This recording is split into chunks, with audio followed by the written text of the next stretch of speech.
नमस्कार साथियों, स्वागत है आप सभी का दिनेश गुरु पुरेनी यूट्यूब चैनल पे। प्रश्नावली जैसा कि आप लोग जान रहे हैं 12.1 हम लगा रहे हैं। इसमें से 2 सवाल लग गए हैं, अब तीसरे का नंबर है। तीसरा सवाल क्या कहता है, लिखा हुआ है किसी कार के प्रत्येक पहिए का व्यास, कोई कार है उसमें 4 चक्का होता है, तो कह रहा है प्रत्येक पहिए का व्यास 80 सेमी है।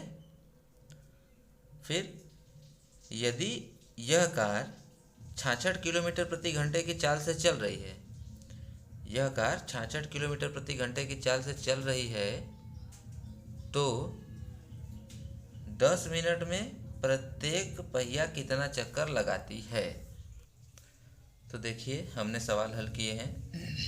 क्या है ये, तीसरे वाले का पहिया बोल रहा है, प्रत्येक पहिया यानी एक पहिया, उस कार का एक पहिया हमने बनाया हुआ है। कह रहा है इसका व्यास 80 सेमी है। व्यास को हम डी से लिखते हैं ना, डी बराबर 80 सेमी। 80 सेमी इसको हम व्यास कहते हैं। व्यास का आधा त्रिज्या होता है, तो त्रिज्या ये आर हो। तो देखिए दोस्तों, हमने सवाल क्या हल किया है, जो हमसे कहा था सवाल में कि एक कार है, उसकी प्रत्येक पहिए का व्यास 80 सेमी है, तो ये कार का हमने पहिया बनाया है। इसके एक पहिए का व्यास, ये पहिए का व्यास है 80 सेमी, और ये क्या है, त्रिज्या है। व्यास का आधा त्रिज्या 40 सेमी, या यहाँ से यहाँ तक हम मार दें।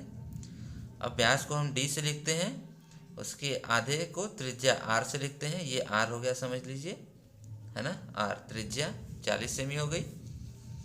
अब दिया है कार के प्रत्येक पहिए का व्यास 80 सेमी, इसलिए त्रिज्या 40 सेमी। ये बात यहाँ पर आप समझ चुके हैं। अब आगे देखिए, कार के एक चक्कर पूरा करने में, कार का एक चक्कर मतलब ये पहिया जो एक चक्कर घूम रहा है, कार पहिए का एक चक्कर, या कह सकते हैं कि पहिए द्वारा एक चक्कर पूरा करने में चक्के या पहिए, चक्का कह दें या पहिया कह दें, तो पहिए की परिधि के बराबर दूरी तय करेंगे। मतलब कि ये जो पहिया है यहाँ से घूमेगी, यहाँ पे मान लीजिए हम टिक मार देते हैं, घूम के एक बार जब फिर वापस यहाँ पे आएगी, ये वाला टिक फिर यहीं सामने आएगा जब, तो वो एक चक्कर पूरा करेगी, और ये दूरी इसकी परिधि हम समझा चुके हैं आपको। परिधि क्या होता है, परिधि किनारे किनारे वाला भाग होता है, ठीक है, घिरा हुआ वह भाग, चारों ओर से घिरा हुआ भाग।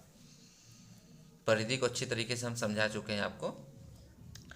तो जो ये चक्कर पूरा करेगी, या इसको हम काट देते हैं और यहाँ से काट के खोल देते हैं, तो जितना लंबा ये खुलेगा, ये वाला भाग, ये रॉड जितना लंबा, इसको काट के अगर इसको हम खोल देते हैं, तो जितना लंबा होगा वो एक चक्कर के बराबर होगा। यानी परिधि और चक्के का या पहिए का एक चक्कर परिधि के बराबर होगा। अब देखिए यहाँ से पहिए द्वारा एक चक्कर में तय की गई दूरी कितने के बराबर होगी, 2πr के। 2πr क्या है, परिधि का सूत्र है। किसके परिधि का, वृत्त के परिधि का। अब हो जाएगा कार की चाल क्या है, 66 किलोमीटर प्रति घंटा। मतलब कार कैसे चलती है, 1 घंटे में 66 किलो। देखिए एक एक नियम भी है इसमें, चाहिए तो एक एक नियम नहीं लगाइएगा तब पर भी हो जाएगा। सरल करने के लिए लगा दिए हैं कि कार 66 किलोमीटर 1 घंटे में तय करती है। अब एक एक नियम लगा है, चूँकि 1 घंटे में चलती है बराबर 66 किलोमीटर, 1 घंटे को हम 60 मिनट भी लिख सकते हैं, है ना। तो 60 मिनट में चलती है बराबर 66 किलोमीटर। अब 60 मिनट में चलती है, हमें 1 मिनट में निकालना है। 1 मिनट में निकालने के लिए भागा करते हैं, तो 1 मिनट में चलेगी बराबर 66/60 किलोमीटर, है ना। जब 1 मिनट का निकल गया, फिर जितने मिनट का निकालना है उतने का गुणा कर देंगे, इसलिए 10 मिनट में चलेगी बराबर 66/60 × 10, ठीक है। अब जो कार का पहिया हमारे है ना, ये तो मान लीजिए दूरी हम यहाँ से निकाल लेंगे, तो ये दूरी आएगी किलोमीटर में।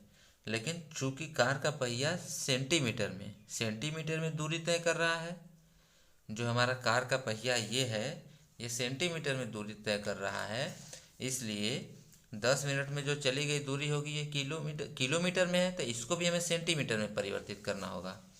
इसलिए यहाँ पे किया गया है कि ये इसलिए का चिन्ह है। इसलिए कार का पहिया सेंटीमीटर में दूरी तय कर रहा है, या इसको चूंकि भी कर सकते हैं। चूंकि कार का पहिया, इसको हम ये निशान काट के ये निशान बना देते हैं। चूंकि कार का पहिया सेंटीमीटर में दूरी तय कर रहा है ना, इसलिए किलोमीटर को सेंटीमीटर में बदलना होगा। तो सेंटीमीटर में बदलने पर 66/60 × 100, ये तो हमारा किलोमीटर था। अब किलोमीटर को यदि हमें मीटर में बदलना होगा तो 1000 से गुणा कर देंगे। तो ये इतना हमारा ये हमारा इतना था, ये था मीटर में। अब मीटर को हमें फिर सेंटीमीटर में बदलना है तो फिर 100 से गुणा कर देंगे।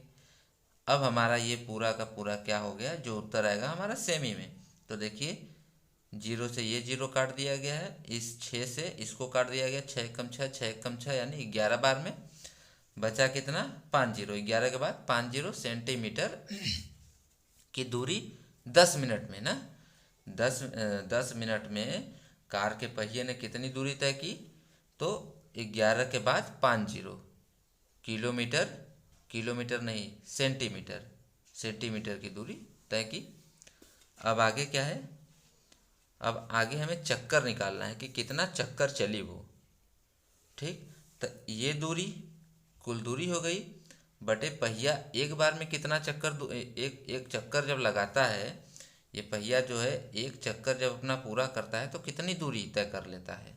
जैसे गिल्ली डंडा के केस में होता है, इतना दूर कोई किसी का गिल्ली डंडा दूर चला जाता है मान लीजिए, तो बोल दिया जाता है कि यहाँ से यहाँ का इतनी गिनती होगी, यहाँ से यहाँ की इतनी गिनती होगी। तो गिनना शुरू किया जाता है 1 2 3 4 5, इसी तरह कुल दूरी हमारे पास, कुल दूरी पता हो गई है। कुल दूरी और एक बार में कितनी दूरी, एक बार में चक्कर लगाने पर पहिया कितना दूरी तय करता है, तो अपने परिधि के बराबर। तो परिधि का सूत्र होता है 2πr। ठीक, 2π का मान 22/7 और r का मान 40 है ना, r का मान 40। जब 22/7 रहेगा तो 7 ऊपर चला जाएगा।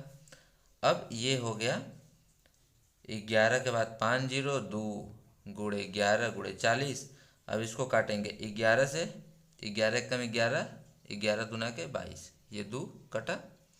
फिर क्या बचा, फिर ये बाकी सभी बचे थे। फिर इसको ले लेंगे, 2 दूनी के 4, 4 समझ के काट देंगे, 4 समझ के काट देंगे इस 100 को, इन 2 0 को, 100 को, तब 25 बार में कट जाएगा। ठीक है, फिर उसके बाद 25 बार में कटने के बाद ये और ये यानी 200, 2 5 2 0 ये बचे हुए हैं। इसको फिर अगले 4 से काट देंगे हम, फिर अगले 4 से काट देंगे, ये 0 से ये 0 कट चुका है, फिर अगले 4 से काट देंगे। तो इसको काटने पे, भागा करने पे, काटने पे ये मान, यहाँ से हमें क्या मिलता है 625। अब ये × 7, 625 का जब 7 में हम गुणा करेंगे तो हमारा ये आएगा, ये फाइनल उत्तर होगा कि इतने चक्कर। ये हमारा आंसर है। ये किलोमीटर मीटर में नहीं आएगा, हमें चक्कर ज्ञात करने थे कि कितने चक्कर लगेंगे। तो ये हमारे जो आएंगे ये चक्कर आएंगे। ठीक है, आगे फिर सवाल हम देखेंगे अगली वीडियो में। तब तक के लिए जय हिंद जय भारत।